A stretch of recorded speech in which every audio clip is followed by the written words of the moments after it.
So with that, the Judiciary Committee will come to order. We welcome everyone this morning to the committee's oversight of the ATF National Training Division. And I'll begin by giving an opening statement. I want to welcome everyone to today's field hearing in Front Royal, Virginia, located in the beautiful Shenandoah Valley. I want to thank Congresswoman Comstock for joining me, and I want to thank the Warren County Government Center for hosting this very important hearing on oversight of the Bureau of Alcohol, Tobacco, Firearms, and Explosives Canine Training Center, an integral part of the National Canine Division. The ATF National Canine Division trains explosives and accelerant detection canines for federal, state, and local and international law enforcement and fire investigation agencies. Since 1990, the ATF has trained over 900 explosives detection canines, more than 200 accelerant detection canines, and has trained canine teams for 22 international countries. In addition, the training center has imprinted approximately 3,800 Department of Defense military working dogs from March 2009 through December 2017.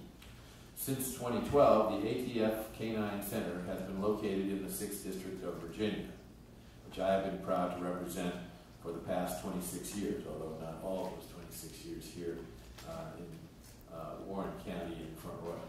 I have had the opportunity to visit the training center and see firsthand the amazing capabilities of our four-legged friends. I even hosted the dogs at an event in the Rayburn House office building at the Capitol in Washington, D.C. to showcase their talents. I've been proud to represent this world-class training facility during my tenure as chairman of the Judiciary Committee. These canines are not just serving the ATF. Many of these dogs, trained by the ATF, end up serving with our state and local law enforcement partners. And of course, they serve all of us as citizens. They train alongside their handlers at a facility a few miles down the road from here that we will have the opportunity to visit immediately after this hearing. It is not only our state and local partners that benefit from the center, but our international partners as well. It truly is a world-renowned program, a program that has been very productive and successful throughout the years. In fact, in recent months, ATF-trained canine teams aided in a number of high-profile investigations, including the Austin bombings and in the aftermath of the Santa Fe, Texas school shootings. It is because of the success of this center that I am troubled about the desire of some of my colleagues to transfer the training facility from its home in Front Royal to Huntsville, Alabama. I realize the cynics may claim that I am being territorial, but I firmly believe that moving this center would not only be a colossal waste of taxpayer money, but also put public safety at significant risk. In 2016, the Senate Appropriations Committee directed ATF to examine the feasibility of moving the canine training and kennel facilities from Front Royal to Redstone Arsenal in Huntsville, Alabama. ATF completed a preliminary feasibility study in 2016. The study found that building a comparable canine training and kennel facility at Redstone would cost millions of taxpayer dollars, require intensive talent recruitment for the new facility, and result in the loss of key National Canine Division personnel due to the move. Altogether, the study concluded that the move would substantially disrupt continuity of operations and mission readiness. Thereafter, ATF commissioned an independent environmental evaluation of the proposed Huntsville site by AECOM Technical Services Incorporated. In November 2017, AECOM provided ATF with an environmental evaluation of the proposed Huntsville kennel site. The study focused on three categories: surface soil assessments, noise evaluation, and air dispersion modeling. After reviewing the findings of the study, the ATF concluded that, quote, "Our experts strongly recommend that the facility remain in its current location." ATF concluded that the levels of trace explosive contaminants in the soil posed a significant problem for canine performance and reliability. Specifically, the ATF stated that the levels of explosive contaminants in the soil, quote, present obstacles that are likely insurmountable to the initial imprinting of the canines to to detect explosives and accelerants, end quote. ATF elaborated that, quote, initial imprinting is absolutely essential to ATF's well-established and internationally recognized training regimes. And the contaminants at Redstone Arsenal raised concern that the canine may begin to associate the environmental explosive contaminants with the target odor. Put simply, you can't train a bomb-sniffing dog at a place where everything smells like a bomb. The study also contained a noise evaluation, which focused on the effect that the nearby active explosive range, finding that blasting activities at Corcoran Range have a clear potential to affect dogs at the proposed kennel site, especially if the dogs are outdoors at the time of the blasting activity.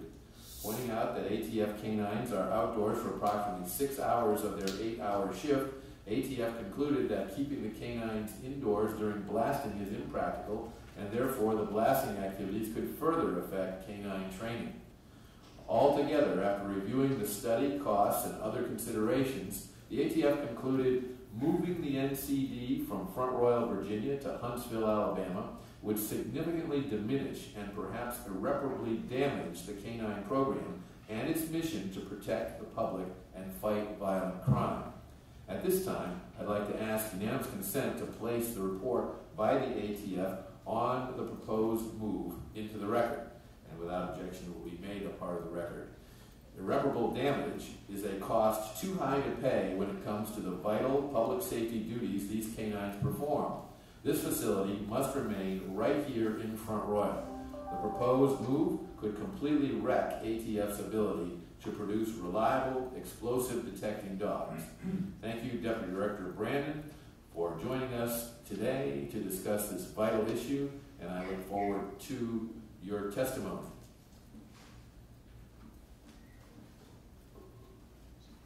Next, as is the custom of this committee, we will swear in witness. So if you would please raise your right hand. Do you swear that the testimony that you are about to give shall be the truth, the whole truth, and nothing but the truth, so help you God? I do.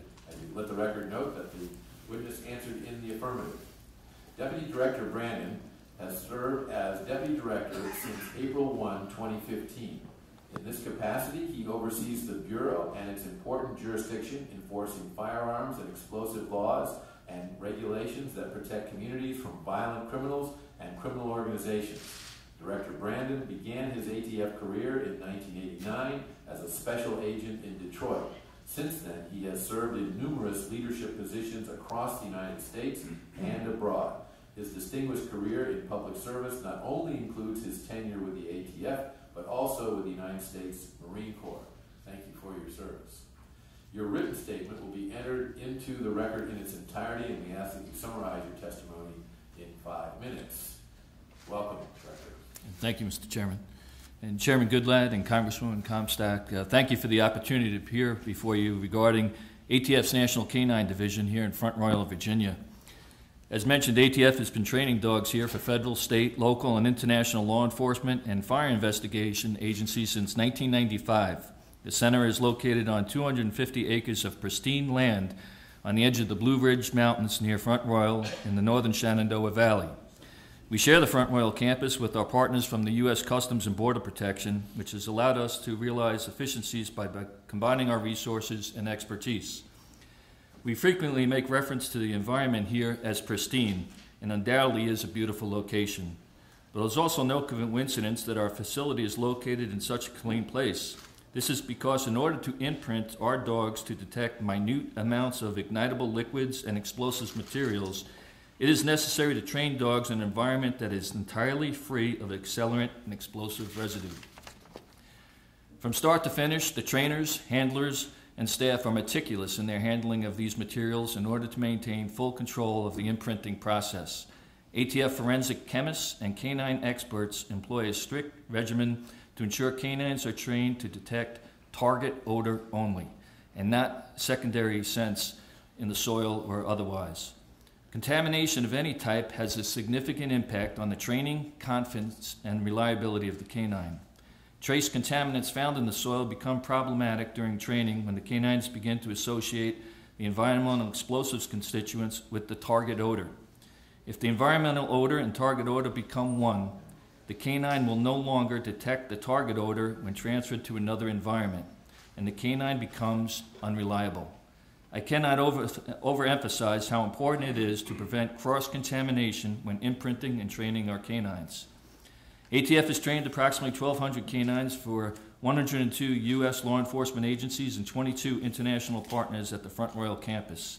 In 2017 alone, the National Canine Division in Front Royal trained, recertified, and/or tested approximately 751 explosive and accelerant actively deployed detection canines.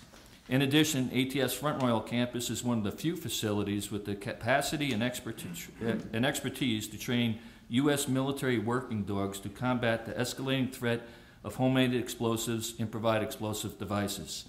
Since 2009, we have trained approximately 3,840 military working dogs for the U.S. military and NATO.